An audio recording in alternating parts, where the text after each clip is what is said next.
예전에 이제 제가 세무사 사무실에서 근무한 적이 있거든요. 10달간 했는데 그때는 예. 막 아침 7시부터 밤 9시까지 하는 거예요. 예. 토요일 일요일도 안 쉬고. 그때는 힘들었어요. 힘들었지만 돈 때문에 잡는 거죠. 쉽게 말하면 돈 때문에 잡는 건데 그래도 그때는 잘 지냈어요. 힘들어도. 소속감이 있어. 소속감 있으니까 내가 여기 직원이다. 예. 근데 지금 여기는 힘든 건 없잖아요. 교회는 힘든 건 없는데 소속감이 없는 거예요. 소속감이 없어요. 그러니까 세무서 사무실에서 일을 했던 것과 지금 교회에서의 이 맞다네. 모습을 비교를 해보면은 큰 차이점이 뭐냐면 세무서 사무실은 일이 있었어요. 일이 있었죠. 근데 교회는 일이 일이 없어요. 없어요.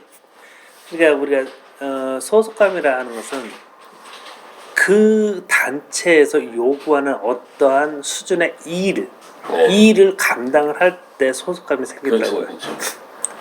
근데 일은 힘들도 마음 편하잖아요. 예, 그러니까 가정에서 아이들을 이렇게 양육을 할 때도 보면은 되게 아이들에게 야 너희는 그거 하지 마 그냥 공부만 해 이런 식의 교육을 많이 하잖아요. 그렇게 되면은 아이들이 어떻게 되냐면은 공부를 많이 했어요. 그러나 그 마음 속에는 가정에 대한 소속감이 떨어져요. 그렇죠. 그러다 보니까 어떻게 되냐면은 나이 들면은 부모에 대해서 경시하는 마음이 그냥 자연스럽게 든대요. 왜냐 부모와 나와의 소속감을 갖게 하는 유대감이 없으니까. 그러니까 우리는 유대감을 어떤 좋은 선물을 주고받는 것에서 유대감을 갖는 것처럼 생각하는데 실상은 유대감은 고난 가운데서 함께 뒹굴 때 그때 유대감이 생기거든요. 전후회죠, 전후. 그렇죠, 전후회죠. 전후회인데. 그러니까 훈련소에 가면은 조교와 훈련병 사이에 유대감이 생기는 게 아니라 같은 옷을 입고 같이 땅바닥에 뒹구는 그런 사회에 살 때는 신분이 다 달랐죠. 그러나 그렇게 같은 옷을 입고 땅바닥에서 같이 뒹굴면서 학학거리고 있을 때 이때 전후에 동질감이 생깁니다. 그래서 이제 그들이 뭐 이제 하나의 마음이 되어가지고 으쌰으쌰 할 수 있는 이런 동기부여가 되는데 가정에서도 아이들에게는 적당한 수준에서의 일을 분배를 해줘야 이 아이들이 나 공부해야 되는데 시간 없어 분명히 그럴 수 있지만 마음적으로는 유대감이 생기는 거죠. 아 나도 집에서 가정에서 어떠한 역할을 감당하고 있구나. 집이 안정적으로 돌아가는데 내가 어느 포션은 기여를 하고 있구나. 이렇게 이제 얘기입니다. 그러니까 우리 형제님도 그러고 저도 그러고 다른 모든 누구도 그러고 교회 왔을 때 그러니까 교회에 관련된 일종의 일을 해야만이 그 교회 소속감을 느낄 수 있는 것처럼 우리가 신앙인으로서 신앙인의 그 준하는 어떠한 고난의 기간을 겪어 나갈 때 그때 신앙인으로서 주님과 나 사이에 소속감 또는 유대감이 생기는 것 같더라고요. 그러니까 집사님도 아프셨을 때 예, 무기력하지 않아요? 뭐 무기력하죠. 막 몸이 말 안 들으니까 무기력하잖아요. 그러니까 이게 있습니다. 제가 아팠을 당시에 그냥 중증 근무력증이라고 하면은 뇌가 근육에 어떤 명령을 내리는데 이 명령이 왜곡이 돼버려요. 그러니까 힘을 쓰지 말라라고 명령을 내렸는데 힘을 쓴다거나 힘을 쓰라고 했는데 힘이 안 들어가요. 말 안 듣고. 그러니까 근육이 사라지는 거하고는 또 좀 다릅니다. 근육이 있는데 근육이 오작동을 하고 있는 거죠. 그러다 보니까는 이 심적으로 약간의 불안함이라고 할까요? 답답함이라고 할까요? 이제 이런 게 이제 생기죠. 예. 내가 원하는 대로 안 되니까. 계단을 올라가려고 하는데 다리가 계속 힘이 없어서 구부러져요. 그러니까 이 손으로 그러면 난간을 잡아야 되잖아요. 근데 난간을 잡을 힘도 없으니까 이 팔목이죠. 팔목은 이 그 뼈가 구부러지지 않잖아요. 그렇죠. 그러니까 이 팔목 두 개를 갖다가 난간에다가 엇갈려요. 엇갈리면 이 팔목이 엇갈려 있는 순간에는 내 몸이 뒤로 안 빠져나갈 거니까. 그렇죠. 그렇게 해서 계단을 하나하나씩 올라가요. 그러다 보니 그냥 몸이 지치잖아요. 그러니까 이제 마음이 거기서 같이 이제 지쳐오는 게 있었는데 이것은 제가 마음이 어디에다가 소속을 두지 못하고 있을 때 몸이 힘들으니까 마음이 거기에 따라가 버리는 거예요. 그렇죠. 그런데 이제 제가 마음을 다시 확고하게 잡게 되면은 어떤 일이 있냐면 몸이 힘들어지지만 마음이 힘들지 않아요. 그러니까 우리가 그냥 어려운 가정 형편에서 아빠가 밖에 나가서 일을 했어요. 그러니까 그런 형편에서 할 수 있는 일이라는 게 좀 우리가 힘드네. 힘든 일이잖아요. 그러니까 좀 더러움도 많이 묻을 수 있고 남들이 회피하는 그런 일을 하게 되는데, 근데 그런 일을 하고 올 때는 힘들지만 집에 딱 왔더니 자기 아이들이 아빠를 굉장히 다정하게 받아주면서 아빠 손에 들리는 굉장히 싸구려 과자이지만 그걸 굉장히 감사하게 먹을 때 아빠는 힘을 얻거든요. 그러니까 몸은 굉장히 힘들지만 누군가로부터서 내가 사랑받고 있구나. 그게 소속감인 거죠. 그렇죠.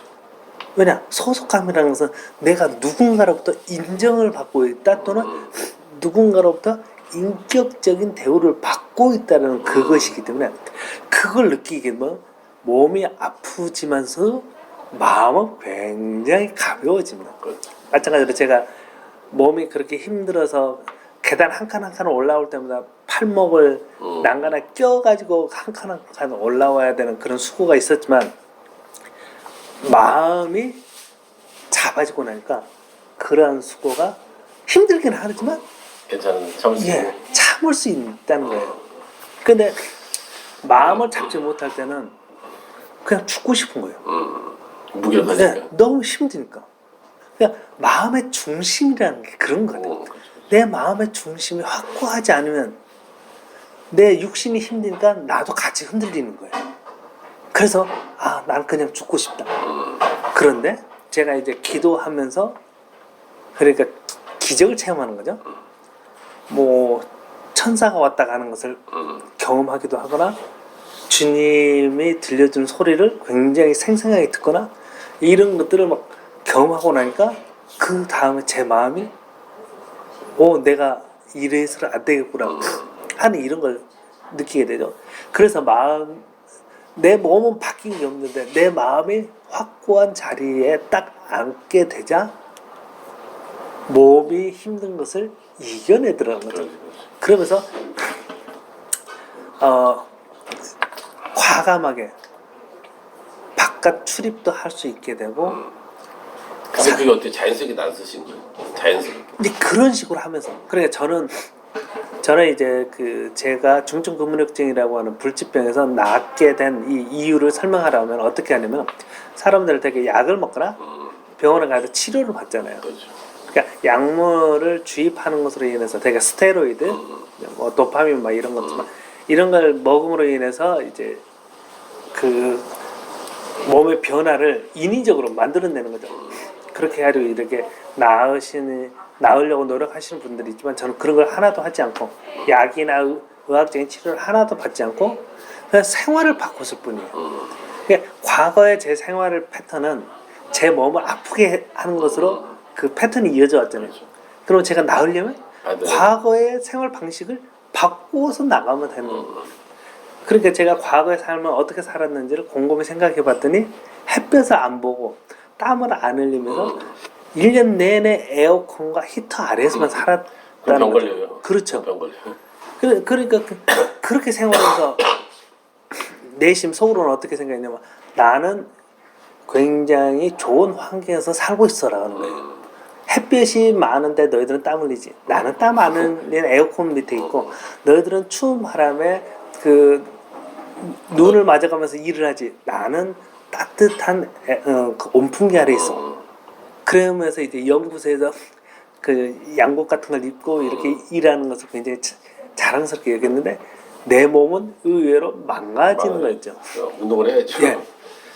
그래서 제가 아픈 이유로 바꾼 것 중에 하나가 햇볕에 내 몸을 맡기는 거예요. 자연에 순응하는 거. 그렇죠. 햇볕 아래로 먼저 나가는 것도 시작해야 되겠더라고요. 우리 신앙 안에서 보면 신앙을 떠나서도 마찬가지지만 사람들이 범죄자를 모아놓고 말하는데 죄를 지은 사람들에게 하는 말이 너희들이 빛 가운데로 나오라 그래요. 성경 나오죠. 예, 성경을 안 믿는 사람들한테도 그 교화시킬 때 말해요. 여러분들이 음지 가운데 있지 말고 빛 가운데 나오십시오. 라고 말해요. 마찬가지입니다. 내 몸이 아프면요. 다른 걸 다 떠나서 먼저 내 몸을 빛 가운데로 나가야 돼요. 빛 가운데로 나가서 아픈 몸을 가지고 운동을 하면 자연스럽게 땀이 나요. 이게 뭐냐면은 땀은 우리 몸의 체온을 조절하는 것도 있지만 몸 안에 있는 노폐물 그러니까 쓰레기를 빼내는 역할이 땀이라는 거죠. 그러니까 우리 몸 안에 쓰레기가 가득 차 있으면은 이게 오염물질이잖아요. 그렇죠. 그럼 쓰레기가 오염물질이고 그게 독이거든요. 그게 차다 보면 중독이 돼가지고 이제 사람들이 죽는데 그런 독을 빼내는 일이 자연스럽게 이루어지는 거예요. 햇볕 아래에서 걸었을 뿐인데 내 몸은 땀을 쏟아내는 거다. 그러면서 내 몸이 조금씩 바뀌잖아요. 이게 하루 이틀 만에 되는 건 아니에요. 한 달, 반년, 1년 이렇게 꾸준하게 돌다 보면은 되는데 저 같은 경우는 한 서너 달 걸렸나? 그렇게 하다 보니까 이제 생각이 바뀌는 거예요. 내 몸에서 그 노폐물이 나가면 생각이 바뀌어요. 그래서 예전에는 이런 것은 할 필요가 없어. 이런 일은 악한 일이야. 이런 일은 가치가 없는 일이야. 이렇게 생각했던 것들이 뇌 노폐물이 빠져나가면서 생각이 바뀌면 어떻게 되냐면 내가 왜 이 가치를 몰랐을까? 왜 이 중요한 것을 내가 하찮게 여겼지? 이렇게 바라보는 거예요. 그렇게 시각이 바뀌면서 주변을 봤더니 그 전에는 제가 식당에서 밥을 사 먹는 걸 굉장히 좋아했어요. 야, 뭐 집에서 먹어. 밖에 나가서 먹게. 내가 오늘 쏠게. 맨날 이랬어요. 근데 그게 바뀐 거예요. 물론 주머니에 돈이 없는 것도 있지만 집밥으로. 예, 집에서 밥을 먹는 게 얼마나 소중한 건지를 알게 되는 거예요. 그럼 밖에 사 먹으면 잘 못 느끼죠. 그렇죠.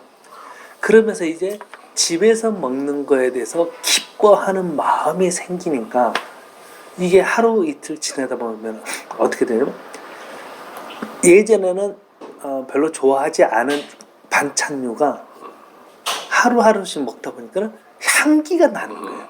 그렇죠.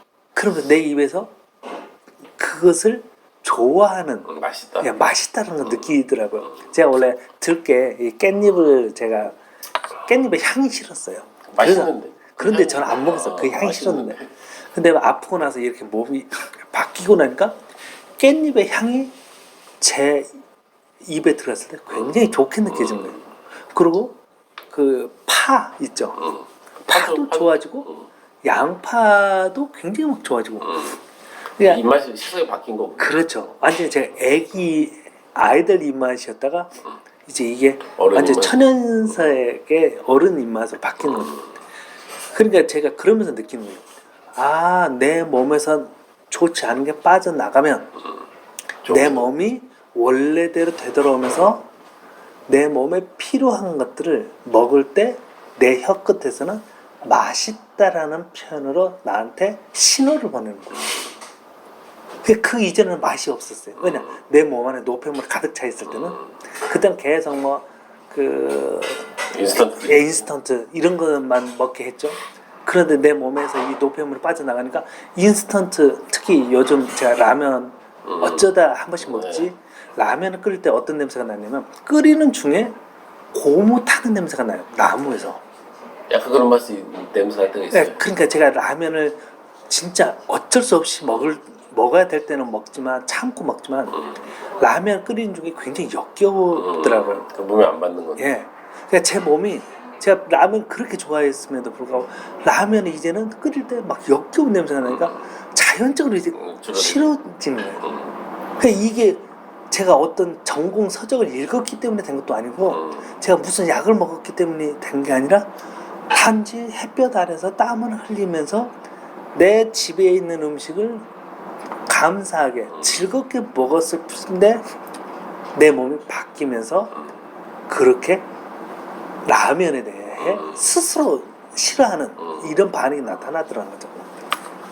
라면이니까 안 받는 거죠. 이제 예. 몸에 안 맞는데 그 좋은 건 아닌데 라면이 기름이 예. 튀기고 막 해갖고. 이런 그 우리 믹스 커피 있죠. 믹스 커피도 제가 하루에 많이 먹을 때는 뭐 자판기 커피까지 해가지고 뭐 10잔에서 15잔까지도 먹고 그랬어요. 왜냐면 연구실에서 할 게 없어요. 예, 하다 보면은 스트레스 받으면 나가서 담배를 피울 건데 담배 필 때 커피 마시면서 담배를 그렇죠. 피잖아요. 그러니까 되게 1시간에 한 번씩 나가요. 그렇죠, 그렇죠. 뭐 그 대부분 특별하게 예. 특별하게 일이 없어.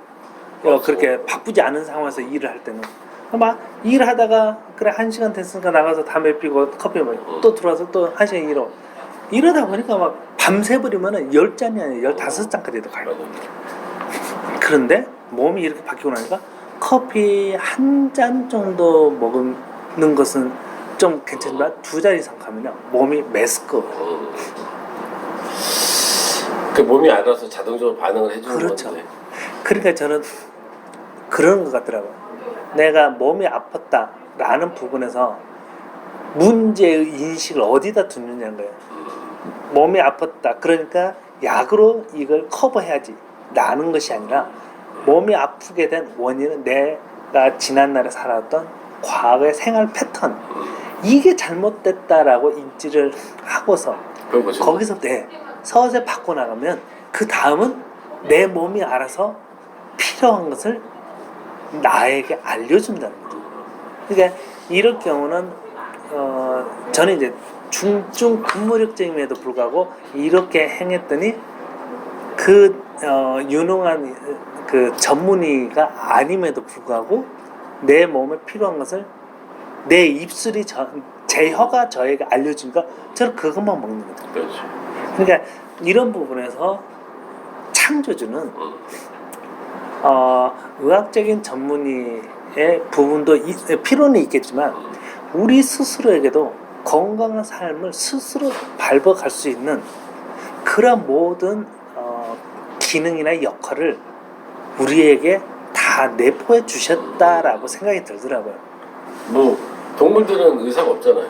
그렇죠. 동물들 의사가 없는. 그 동물들이 더 강하거든요. 동물 그러니까 의사들. 우리는 첨단 과학이라는 것을 가지고서 굉장히 뭐 인텔리전트한 삶을 사는 것 같지만 막상 재앙이 올 때는 누가 먼저 움직이냐면 동물들이.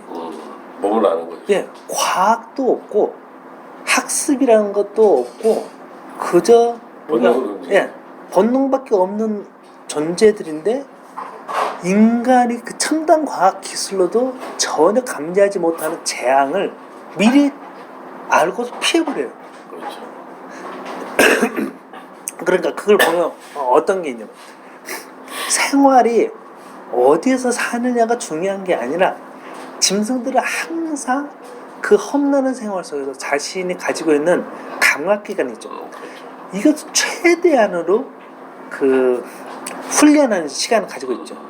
그러다 보니까 재앙이 다가오면은 그렇게 단련된 감각기관을 가지고 그 재앙이 미리 올 걸 감지를 하는 거예요.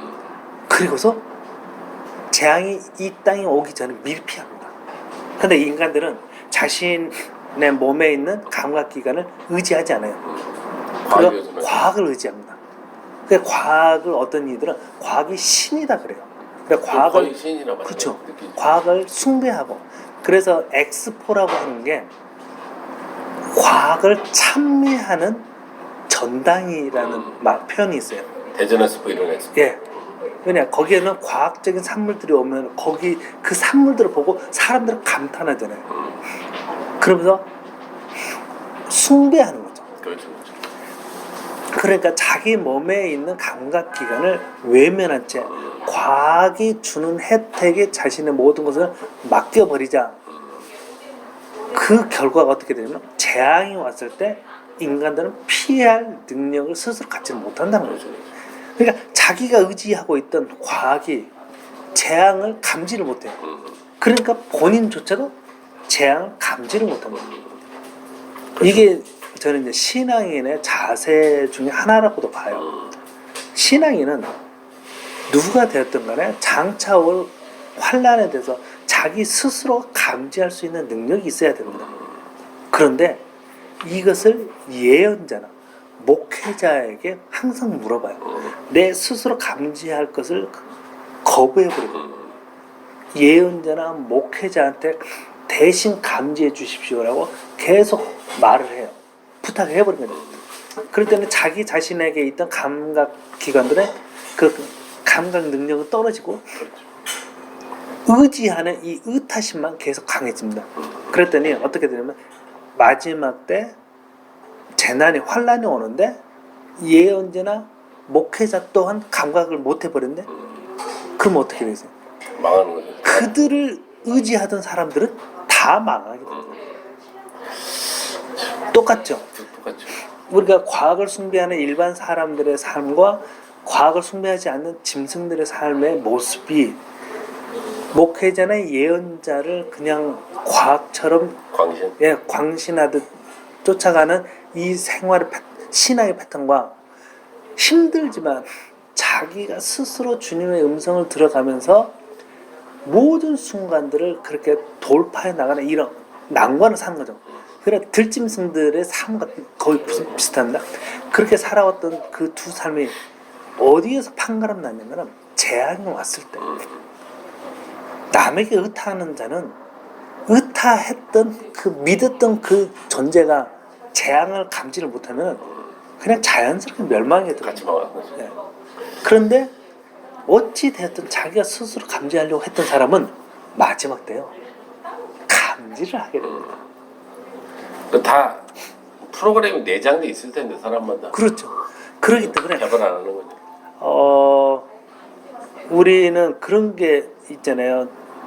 세상이 이럴 수가라든가 막 그런 프로들 보면 과학적으로도 탐지가 안 되는 것을 탐지하는 사람들이 나와요. 그러니까 한편으로는 거의 동물적인 감각인 거죠. 곰의 경우는 1.6km인가 그렇게 멀리 떨어져 있음에도 불구하고 거기에 자기가 먹을 수 있는 먹이가 있는지 없는지 냄새로 한대요. 솔직히 그것을 과학적으로 따져보면 1.6km 떨어져 있는 물체가 냄새를 풍긴다고 할게요. 그러면 이 냄새는 발산합니다. 그렇죠. 하나의 점에서 모든 사방을 흩어지잖아요. 그렇죠. 그럼 거리가 걸어질수록 밀도는 떨어지고. 거리의 제곱분의 1로 떨어져요. 그렇게 되면 1.6km 떨어지면요 냄새 알갱이가 하나 있을까 두 개 있을까 이 정도죠. 그렇죠, 그렇죠. 그런데 곰은 냄새의 알갱이 하나나 두 개만 있어도 알아야 돼. 그걸 어떤 그 짐승이 누군지를 감지해버린다는 거예요. 근데 인간은 그게 안 되거든요.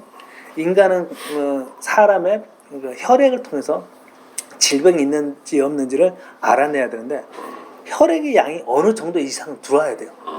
그래야 거기서 샘플링하고 뭐하고 해가지고 이걸 그러니까 데이터를 많이 뽑아서 그 데이터 안에서 이것은 무엇이다라고 그 진단을 할 수 있는데 그 피의 알갱이 그러니까 분자라고 할게요.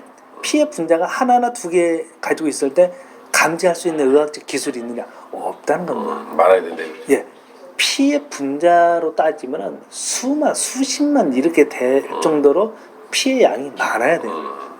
분명 우리가 봤을 때 피 양은 별거 아닌 것 같지만 분자로 따지면 그렇게 많은 거죠.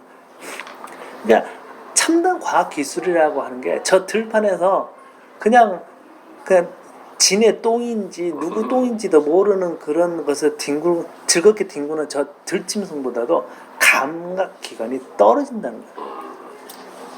그러니까 창조주가 그래서 우리에게 줬던 것은 좋은 걸 줬는데 우리는 그 좋은 것을 외면해버리고 과학이라는 것을 따라간다는 거죠.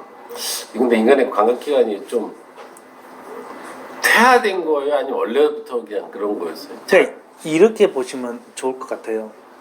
인간의 감각기관은 어떻게 보면 주님이 주시는 은사라고 그렇죠. 할 수가 있어요. 이게 또 기회비용이라는 용어를 쓸 수가 있습니다. 내가 하나를 선택하게 되면 거기에 상응하는 만큼의 손실이 따라오잖아요. 제가 걸어 다닐 때는 제 다리의 근육이 좋아요. 물론 힘들죠. 힘들지만 항상 뚜벅이로 걸어 다니면 제 다리 근력은 좋아집니다. 그런데 갑자기 그 사람에게 자가용을 줬어요. 그럼 안 되죠. 그럼 자가용을 타면은 편안하지만 거기에 상응하는 기회비용, 다시 말해 내 다리의 근력은 소실이 됩니다. 그렇죠. 그냥 내가 무엇을 택하느냐에 따라서 내가 가질 수 있는 것이 그냥 달라지죠. 디폴트는 있는데 내가 기본적으로 태어날 때 가지고 있는 다리의 근력은 있는데 여기서 계속 걷는 것을 하는 사람은 다리의 근력이 늘어나고 자동차를 타보면 근력이 떨어지는 거죠. 그러니까 창조주는 일단 줬어요. 근데 거기에 우리가 자유의지로 선택하는 거죠. 내가 걸을 것이냐 아니면 자가용을 탈 것이냐. 그렇죠. 편하니까 편리는 좋잖아요. 달콤한 초콜릿 같잖아요. 그렇죠. 그 달콤함에 빠져가지고 계속 자가용을 타면 내 다리의 근력은 굉장히 약해져요. 조금 뛸 때는 상관없지만 어느 일정량 이상을 걷게 되면 힘들어서 캑캑거리죠. 그렇죠. 근데 맨날 뚜벅이를 하는 사람은 아무렇지도 않아요. 아무렇지도 않아요. 그러니까 그런 거죠. 우리 몸에 있는 감각기관은 내가 그걸 쓰면은 쓸수록 계속 발달은 되는데 그렇죠. 쓰지 않고 제가 다른 것을 의지해 버리잖아요. 그러면은 나에게 있던 이 감각기관의 능력은 제 몸에서 떠납니다. 그걸 성경에서는 어떻게 말하냐면은 우리 안에 성령님 계세요. 근데 우리가 성령님을 계속 외면하잖아요. 그렇죠. 내가 성령님께 내 안에 계신 성령님께 계속 질문하고 그분이 나한테 답하는 이런 관계를 계속 하면 성령님이 나와의 관계가 더 돈독해져서 그 부분이 활성화되는데 내 성령님과의 대면을 굉장히 거부해버려요. 성령님한테 묻지 않고 사람에게 찾아가요. 은사자를 찾아가나 목회자를 찾아가나 그렇게 사람을 찾아가서 제가 무슨 일을 할까요? 이 성경 말씀이 어떤 뜻이에요? 계속 그렇게 사람을 의지하잖아요.